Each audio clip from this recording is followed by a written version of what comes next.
anak-anak hebat kelas 4. Bagaimana kabar kalian? Semoga tetap sehat dan semangat dalam belajar di rumah. Ayo, siapkan diri untuk menyimak pelajaran hari ini. Berjumpa lagi dengan Bu Ana dalam video pembelajaran Bu Ana.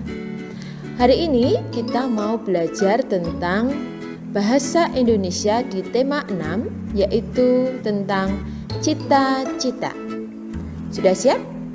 Mari kita simak bersama. Anak-anak, setiap orang pasti mempunyai cita-cita. Begitu juga dengan kalian, bukan? Kalian pasti mempunyai cita-cita, besok mau jadi apa? Nah, cita-cita ini bisa kalian tuangkan dalam bentuk puisi. Sebelum melakukan itu, kita berkenalan dulu. Apa itu puisi? Puisi merupakan karya sastra yang berisi curahan perasaan pencipta tentang apa yang dilihat, dirasa, dan dipikirkan menggunakan kata-kata yang indah. Nah, ciri puisi itu ada 2. Yang pertama, memiliki baris dan bait. Nah, bait itu adalah kumpulan dari baris-baris. Kemudian yang kedua itu memiliki irama dan rima. Itu ya anak-anak. Selanjutnya, coba perhatikan puisi berikut. Cita-cita, karya Frida.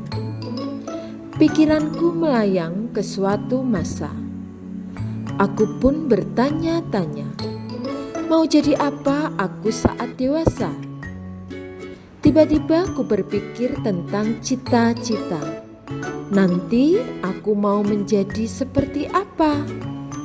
Pilihanku jatuh kepada pembaca berita. Nah, anak-anak, itu adalah contoh sebuah puisi dengan judul cita-cita. Lalu di situ ada pikiranku melayang ke suatu masa, itu merupakan baris pertama. Lalu aku pun bertanya-tanya, itu merupakan baris kedua dan selanjutnya. Lalu dari kumpulan baris-baris itu disebut bait puisi. Nah, coba perhatikan puisi cita-cita ya anak-anak. Di situ ada 6 baris. Lalu 3 baris pertama itu dikelompokkan jadi 1, lalu ada jarak 3 baris kedua. Nah, itu termasuk bait. Jadi puisi cita-cita tadi ini terdiri dari 6 baris dan 2 bait. Nah, puisi itu berima sama, yaitu A karena setiap baris bait puisi berakhiran A.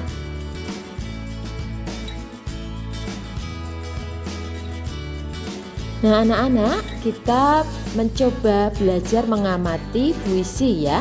Nah, ini masih sama seperti tadi, puisi cita-cita karya Frida. Coba kalian perhatikan. Nah, di situ ada beberapa pertanyaan. Apa judul puisi tersebut? Nah, coba judulnya apa anak-anak? Jawab sendiri ya. Lalu, siapa pengarang puisi tersebut? Biasanya nama pengarang ini dicantumkan di bawah judul. Bisa di bawah judul pas atau di sebelah kanan, di sebelah pojok kanan. Biasanya penulisannya seperti itu. Nah, saat membaca puisi, anak-anak harus membacakan nama penciptanya ini ya. Harus dibacakan karya siapa. Lalu berapa bait puisi tersebut? Coba anak-anak perhatikan. Puisi cita-cita ini ada berapa bait? Ya, tadi sudah tahu ya bait itu apa. Lalu apa rima dari puisi tersebut? Nah, rima ini adalah persamaan bunyi di akhir baris ya anak-anak.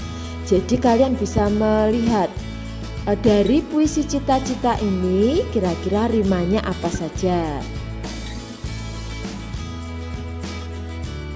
Menjelaskan ciri-ciri puisi.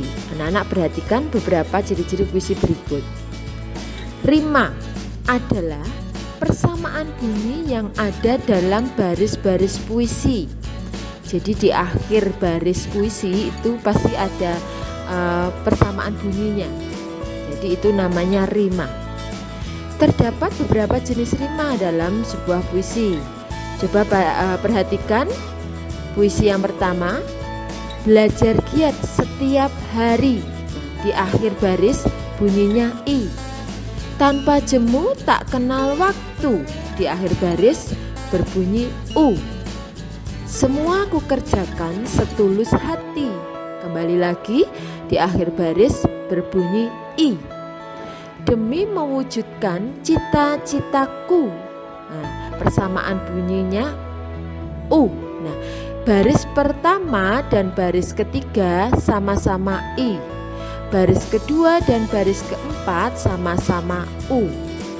Bunyi yang pertama kita sebut dengan A. Lalu bunyi yang kedua kita sebut dengan B. Nah, itu baris pertama bunyinya I, itu yang kita anggap bunyi yang pertama, maka kita sebut A, rima A. Lalu yang baris kedua itu bunyi U, itu kita anggap bunyi yang kedua, kita sebut dengan rima B. Nah, baris yang ketiga itu kan berbunyi I lagi, maka disebut rima A lagi. Nah, baris yang keempat itu berbunyi U, sama dengan baris yang kedua, maka itu kan bunyi kedua ya, maka disebut rima B. Nah, untuk puisi yang pertama itu berrima A, B, A, B. Berikutnya puisi yang kedua, itu ada kata di karpet berjalan penuh gaya. Belakangnya berbunyi A. Lalu berlenggak-lenggok seperti putri, belakangnya berbunyi I. Nah, ini baris yang pertama tadi akhirnya berbunyi A, itu disebut rima A. Lalu yang baris kedua akhirnya berbunyi I disebut rima B.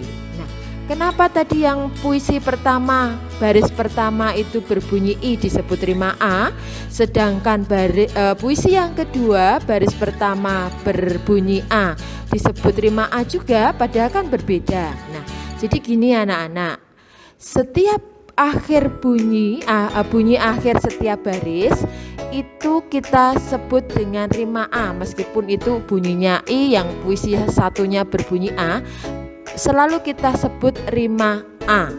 Lalu bunyi yang kedua itu selalu kita sebut rima B kalau berbeda bunyi.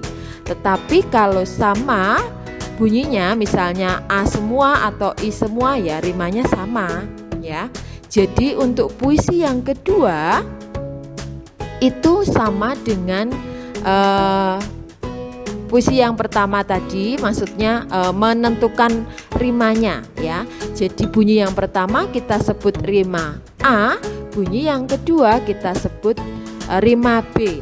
Nah, perhatikan untuk puisi yang kedua itu yang pertama berbunyi A, yang baris kedua berbunyi I, baris ketiga berbunyi I, baris keempat berbunyi A. Maka puisi yang kedua ini berrima A, B, B, A ya. Itu ya anak-anak. Lalu untuk puisi yang ketiga dan keempat, kalian perhatikan bunyi akhirnya ya. Nah, kalian bisa berlatih menentukan jenis rimanya. Untuk puisi ketiga dan keempat itu rimanya apa. Begitu ya anak-anak. Selanjutnya adalah mendeskripsikan isi puisi. Maksudnya ini menggambarkan isi puisi itu tentang apa. Nah, langkah-langkahnya sebagai berikut ya anak-anak, perhatikan. Yang pertama itu membaca puisi dengan seksama, artinya dengan jelas ya. Lalu anak-anak menuliskan hal-hal penting dalam puisi.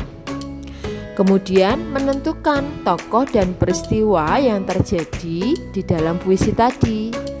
Nah, selanjutnya menuliskan kata-kata sulit, lalu menemukan artinya. Kalau tidak tahu artinya apa, bisa bertanya kepada guru ataupun orang tua.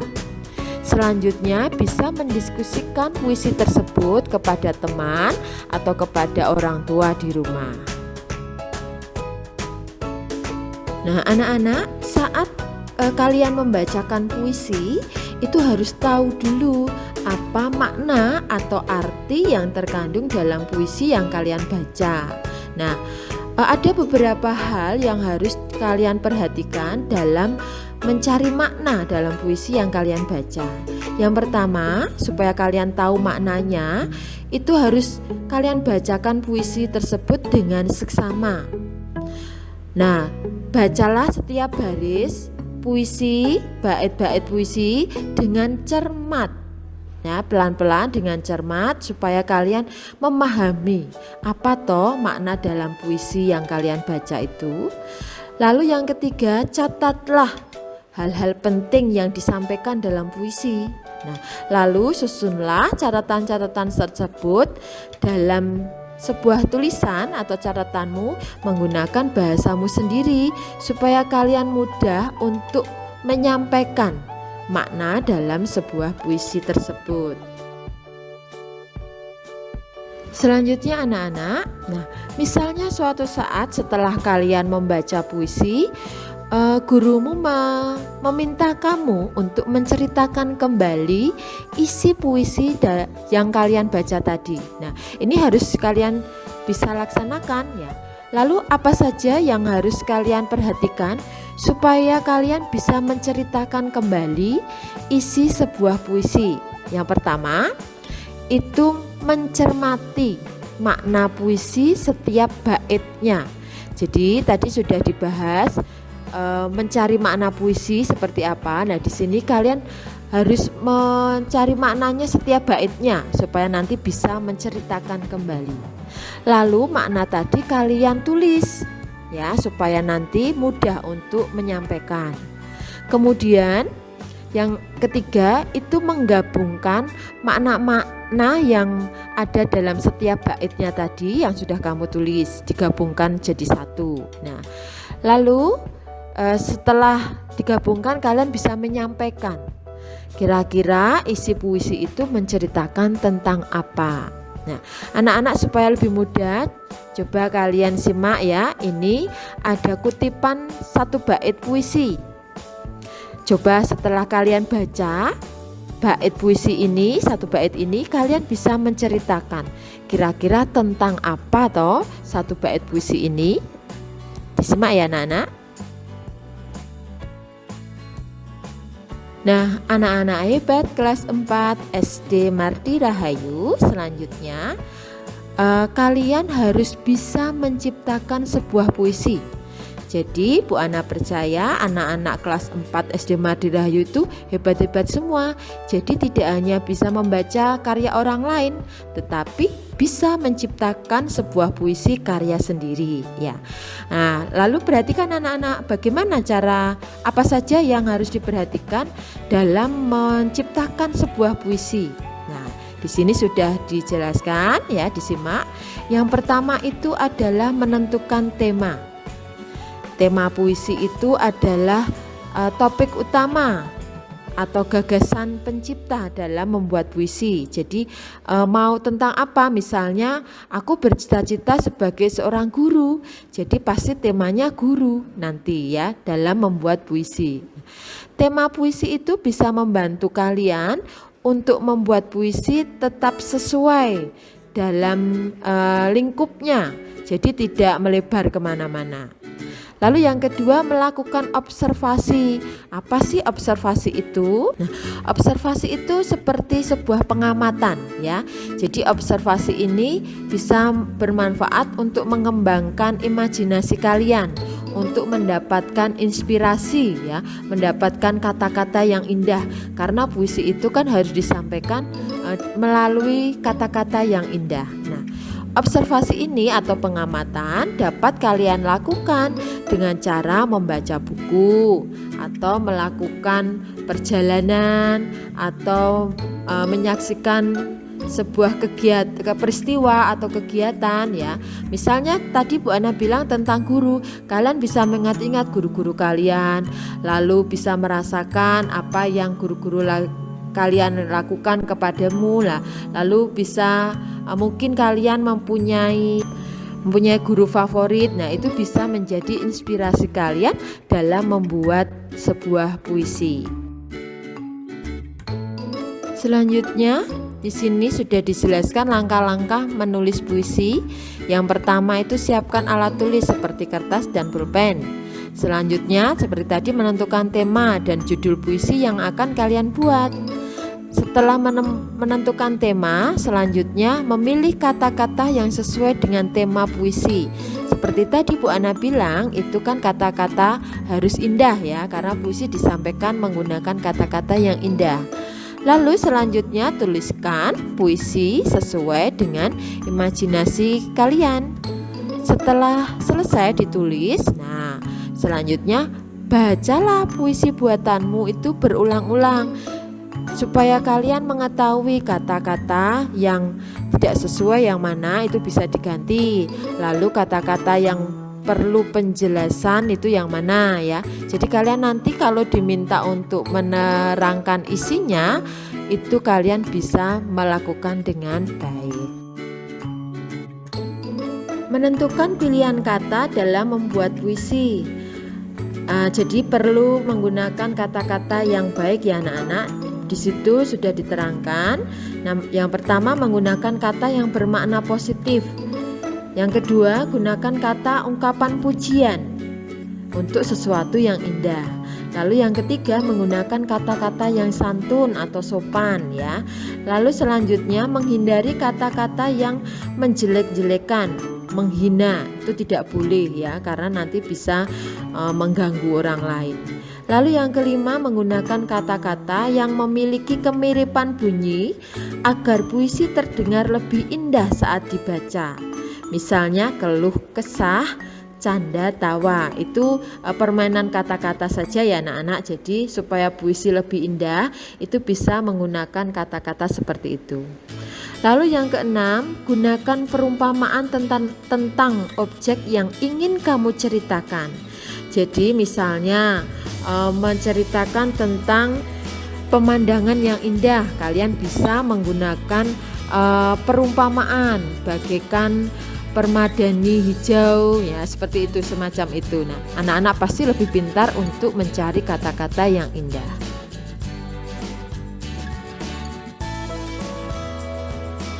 Anak-anak hebat SD Madirayu kelas 4. Nah, kalian pun harus bisa membuat puisi, menciptakan sebuah puisi dengan melihat sebuah gambar. Nah, misalnya di sini ada gambar Pak Polisi. Nah, pasti kalian langsung bisa menemukan kata-kata indah yang bisa kalian rangkai untuk membuat puisi tentang Pak Polisi. Nah, di sampingnya ada gambar Bu Guru. Nah, kalian pasti juga bisa, Bu Ana percaya kalian pasti bisa menciptakan sebuah puisi tentang gambar Bu Guru di sini. Nah, selanjutnya anak-anak, yang perlu kalian perhatikan adalah cara membaca puisi. Dalam membacakan sebuah puisi itu tidak boleh sembarangan ya. Harus ada iramanya supaya sebuah puisi itu enak didengarkan. Salah satunya adalah tanda jeda ya, ini yang kalian perhatikan. Agar isi puisi itu dapat tersampaikan ke pendengar dengan baik, harus membacanya dengan lantang dan jelas dan ada iramanya. Waktu untuk mengambil napas itu disebut dengan jeda. Tanda jeda diperlukan sebagai penanda waktu yang tepat untuk berhenti saat membacakan sebuah puisi. Jadi dalam membaca puisi itu tidak langsung terus menerus seperti itu ya. Jadi ada jeda-jedanya supaya puisi itu terdengar indah. Perhatikan anak-anak beberapa tanda jeda saat membacakan puisi. Tanda ini bisa kalian tuliskan di puisi yang kalian ciptakan ya. Jadi menentukan tanda ini kalian bisa membacakan dulu kira-kira tanda ini ada di mana. Yang pertama, tanda garis miring 1. Tanda baca ini memiliki arti untuk berhenti sesaat untuk bernafas. Jadi hanya berhenti sebentar. Fungsi tanda jeda ini hampir sama dengan tanda koma. Yang kedua, garis miring 2. Tanda baca ini memiliki arti untuk berhenti agak lama. Fungsi tanda jeda ini hampir sama dengan tanda titik ya. Selanjutnya yang ketiga itu tanda garis miring 3. Tanda baca ini memiliki arti berhenti lama sekali. Fungsi tanda jeda ini digunakan di akhir puisi. Jadi selesai membaca puisi di akhirnya itu diberi tanda jeda garis miring 3, itu artinya puisinya sudah selesai. Nah, anak-anak hebat SD Madi Rahayu, di sini sudah ada satu contoh maksudnya. Yang pertama itu belum ada jeda, yang kedua sudah diberi tanda jeda. Anak-anak perhatikan, Bu Ana akan membacakan sebelum diberi jeda dan setelah diberi jeda. Kalian bisa memperhatikan perbedaannya ya. Disimak ya anak-anak, perhatikan. Aku hanya bisa berucap terima kasih pahlawanku, kau yang telah berjuang demi bangsa, kau korbankan jiwa raga hanya untuk sebuah kata merdeka. Itu tadi yang belum diberi jeda ya anak-anak. Nah, sekarang perhatikan, Bu Ana akan membacakan lagi yang sudah diberi jeda. Aku hanya bisa berucap terima kasih pahlawanku, kau yang telah berjuang demi bangsa, kau korbankan jiwa raga hanya untuk sebuah kata merdeka. Nah, itu tadi yang sudah diberi jeda. Pasti ada bedanya kan anak-anak. Nah, kalian bisa berlatih membacakan sebuah puisi. Kalian tentukan sendiri jeda-jeda yang ada dalam puisi kalian. Nah, anak-anak hebat SD Madi Rahayu, di sini sudah ada satu contoh maksudnya. Yang pertama itu belum ada jeda, yang kedua sudah diberi tanda jeda. Nah, anak-anak perhatikan, Bu Ana akan membacakan sebelum diberi jeda dan setelah diberi jeda. Kalian bisa memperhatikan perbedaannya ya. Disimak ya anak-anak, perhatikan. Aku hanya bisa berucap terima kasih pahlawanku, kau yang telah berjuang demi bangsa, kau korbankan jiwa raga hanya untuk sebuah kata merdeka. Itu tadi yang belum diberi jeda ya anak-anak. Nah, sekarang perhatikan, Bu Ana akan membacakan lagi yang sudah diberi jeda. Aku hanya bisa berucap terima kasih pahlawanku,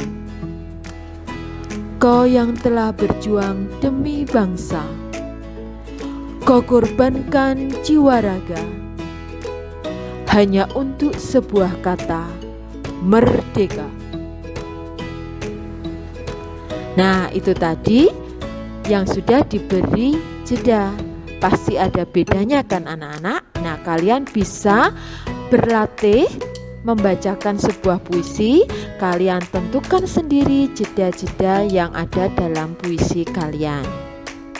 Nah, anak-anak hebat SD Madi Rahayu, di sini sudah ada satu contoh maksudnya. Yang pertama itu belum ada jeda, yang kedua sudah diberi tanda jeda.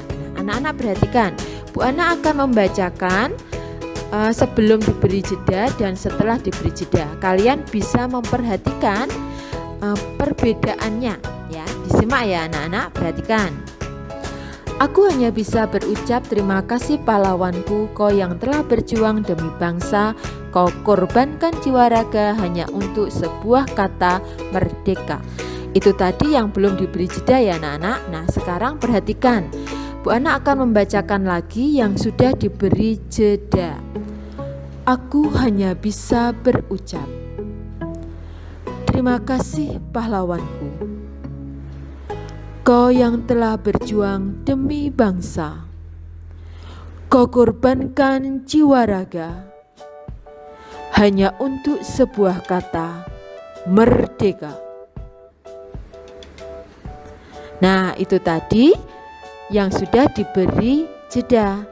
Pasti ada bedanya kan anak-anak. Nah, kalian bisa berlatih membacakan sebuah puisi. Kalian tentukan sendiri jeda-jeda yang ada dalam puisi kalian. Nah, anak-anak hebat SD Mardi Rahayu, di sini sudah ada satu contoh maksudnya. Yang pertama itu belum ada jeda, yang kedua sudah diberi tanda jeda. Nah, anak-anak perhatikan, Bu Ana akan membacakan sebelum diberi jeda dan setelah diberi jeda. Kalian bisa memperhatikan perbedaannya ya. Disimak ya anak-anak, perhatikan. Aku hanya bisa berucap terima kasih pahlawan. Anak-anak, dalam membacakan sebuah puisi itu tidak hanya suara saja yang diperhatikan, tetapi banyak yang perlu diperhatikan. Nah, membaca puisi dengan gerak dan mimik, ekspresi ya, mimik itu ekspresi wajah yang sesuai, itu disebut mendeklamasikan puisi. Jadi mendeklamasikan puisi itu membacakan puisi disertai gerak dan mimik yang sesuai. Nah, apa saja langkah-langkahnya? Tentunya yang pertama harus memahami isi puisinya. Jadi nanti bisa menentukan ekspresi apa yang harus kalian tunjukkan dalam membacakan puisi tersebut. Yang kedua, memberikan tanda jeda yang sesuai. Selanjutnya, memberikan intonasi. Intonasi itu tinggi rendahnya nada dalam membacakan puisi. Dan tempo. Tempo itu cepat lambatnya dalam membacakan puisi. Lalu irama. Irama itu panjang pendeknya bunyi. Serta pelafalan. Pelafalan itu pengucapan bunyi. Bahasa pengucapan kata-kata harus jelas ya. Lalu selanjutnya yang keempat, memperhatikan mimik. Mimik itu ekspresi wajah. Jadi kalau isi puisi itu semangat ya, bersemangat ya, kalian harus menunjukkan ekspresi wajah yang bersemangat, tidak boleh yang sedih ya, seperti itu maksudnya. Jadi kalian harus bisa menunjukkan, melaksanakan deklamasi puisi itu dengan baik.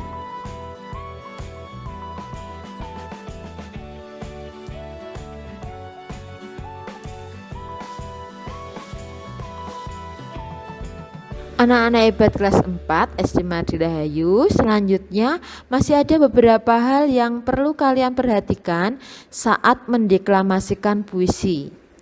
Karena mendeklamasikan puisi itu pastinya kan di depan orang banyak. Nah, jadi ini harus perlu persiapan dan ada beberapa hal yang harus kalian perhatikan.